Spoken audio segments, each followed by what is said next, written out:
మన భవిష్యత్తు రైతాంగమే కానీ ఇలా త్రాగునీటి సదుపాయమే కానీ పారిశ్రామిక అవసరాలే కానీ హైదరాబాద్ త్రాగుండే అవసరాలే కానీ అన్నింటికి ఏదైతుందో అదే మేడిగడ్డ మనకు జీవనాధారం కాబోతుందని చెప్పి అంటున్నాయి.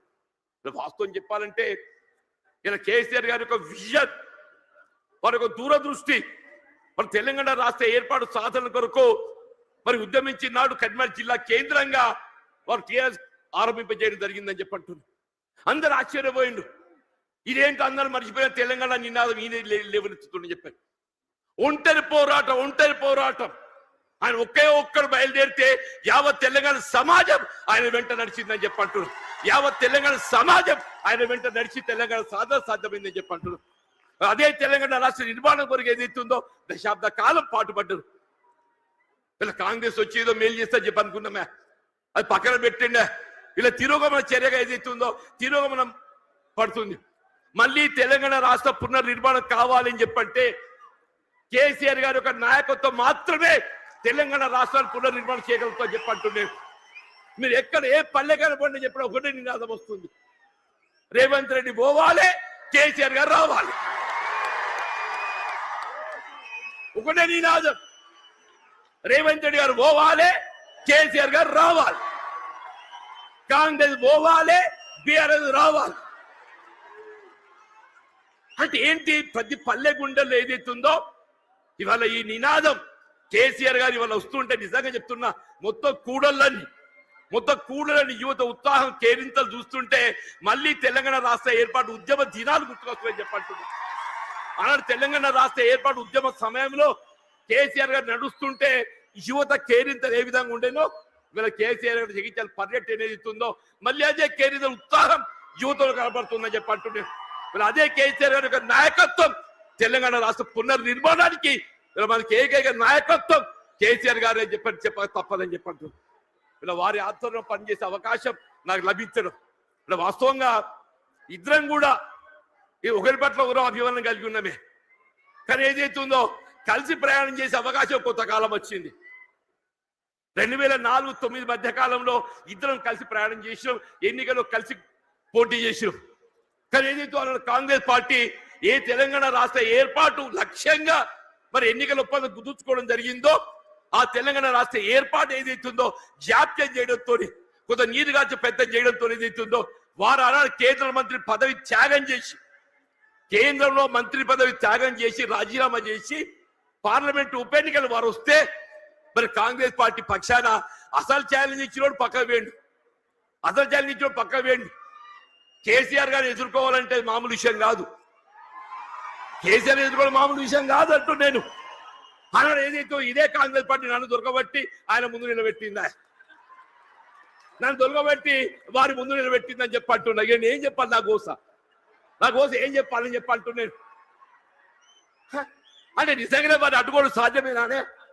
వారికి ఎందుకు ఒక లక్ష్యం ఉంది, తెలంగాణ రాష్ట్ర ఏర్పాటు లక్ష్యం ఉందని చెప్పి అంటున్నా. ఆ లక్ష్యాన్ని అడ్డుకోవడం సాధ్యమేనని చెప్పి అంటున్నాను. అది ఎవరితో సాధ్యం కాదు. వారు ఏది 2 పర్యాయాలు ఉప ఎన్నికలు గెలిచి యావత్ తెలంగాణ సమాజాన్ని జాగృతి చేసి తెలంగాణ రాష్ట్రాన్ని సాధించడం జరిగిందని చెప్పి అంటున్నాను. మరి అటువంటి క్రమశిక్షణ గల కార్యకర్తను నేను, అటువంటి క్రమశిక్షణ గల కార్యకర్తను యావత్ తెలంగాణ రాష్ట్రం ఆశ్చర్యం, ఇదేందా జీవన్ రెడ్డి మరి ఏం చేయాలని ఆయన 20 మాసాలు ఏదైతే నా ఉసురు పోసుకుంటారు, మీరు 20 మాసాలు ఉసురు పోసుకున్నారని చెప్పంటున్నా. నేను ఇంతకాలం ఈ మానసిక క్షోభ నేను భరించాలని చెప్పంటు నేను సాధ్యమే చెప్పండి అన్న చెప్పంటు నేను 4 దశాబ్దాలు కాంగ్రెస్ పార్టీ బలోపేతం కొరకు అకుంఠిత దీక్షతో ఏదైతుందో నేను పోరాటం చేసి నేను పాటుపడితే చివరికి దక్కింది ఏంటి అని చెప్పంటు నేను. ఆల్రెడీ ఈ వాయిస్ లోపల నాకు ఈ గోసేంది అంటూ నేను ఇవాళ 75-76 సంవత్సరాలు వచ్చినాయి అంటున్నా. నా జీవితం చివరి దశ చేరుకుందని చెప్పి అంటున్నా. నా జీవితం చివరి దశలో ఏదైతుందో నాకు ఈ మానసిక క్షోభ ఏంటి అని చెప్పి అంటున్నాను. ఇవాళ కేసీఆర్ గారు పెద్ద మనసుతో ఏదైతుందో మరి నాకు చేయూత నాకేదైతే చెయ్యి అందించి నాకు అండా నిలుచుండని చెప్పి అంటున్నాను. అదే 4 దశాబ్దాల కాలం కాంగ్రెస్ పార్టీ సేవలో కాంగ్రెస్ పార్టీ నిర్మాణంలో నేను పాటుపడితే నా చివరి దక్కింది అయింది. మళ్ళీ కేసీఆర్ గారే చెప్పంటున్నాను పెద్ద మనసుతోని గతంలో ప్రత్యర్థుల యొక్క భావన రానియకుండా గతంలో ప్రత్యర్థులు పోటీ చేసుకున్నప్పటికీ కూడా ఏదైతుందో అది భిన్న రాజకీయ పార్టీ యొక్క ఆలోచన విధానం కానీ ఆ జీవన వ్యక్తిగతంగా ఏదైతుందో విలువలు కట్టుబడి ఒక వ్యక్తిత్వం కాబట్టి అది ఒక భావనతోని వాళ్ళ చేయూత అందించింది. అంత గొప్ప మనసు అని చెప్పంటున్నాను.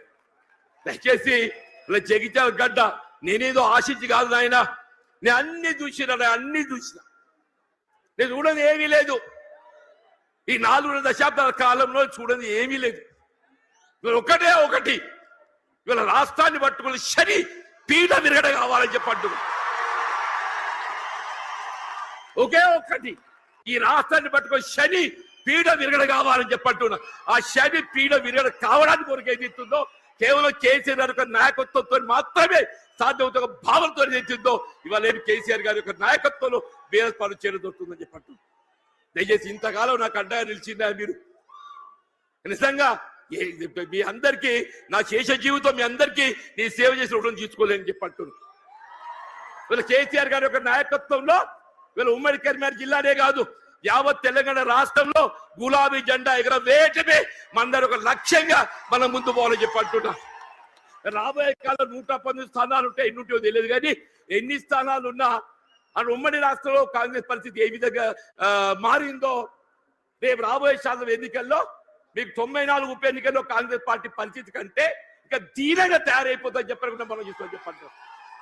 అలా ఇట్ వాజ్ నాట్ బట్ 10% అలా ఇట్ వాజ్ నాట్ బట్ 10% అని చెప్పంటున్నాం.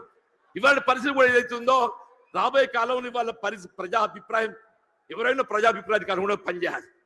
రేపు ప్రజాభిప్రాయానికి అనుగుణంగా ఏదైతుందో కేసీఆర్ గారి యొక్క నాయకత్వం పనిచేయాలి.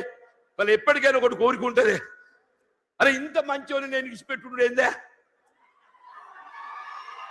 అరే నిజంగా ఆలోచిస్తే కూడా ఆశ్చర్యం కలుగుతుందా? ఆయన నాకే పగోడు కాదు, నేను గతంలో కలిసి ప్రయాణం చేసినాం. వారి జీవితం విద్యార్థి దశలో ఏదైతుందో ఇదే జగిత్యాల అంగడి బజార్లో గడిపిందని చెప్పంటున్నా.